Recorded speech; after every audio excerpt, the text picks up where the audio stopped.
Ďalším zaujímavým efektom je sketch. Sketch je efekt, ktorý akoby sme obvod prechádzali niekoľkými čiarami. Nastavujeme si tu počet ako keby tých obvodov, ktoré chceme robiť.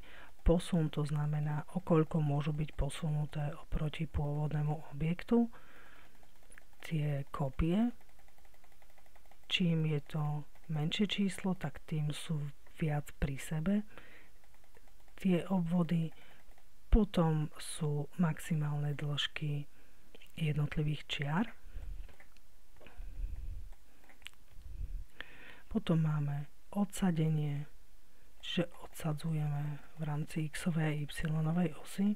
Čím je to odsadenie menšie, tak tým viac sa nám budú prekrývať tie obvody. Ukončovanie. Máme tu takú možnosť, že vybrať si náhodnú hodnotu. Nemusíme zadávať konkrétne čísla, ale vieme zadať náhodné hodnoty.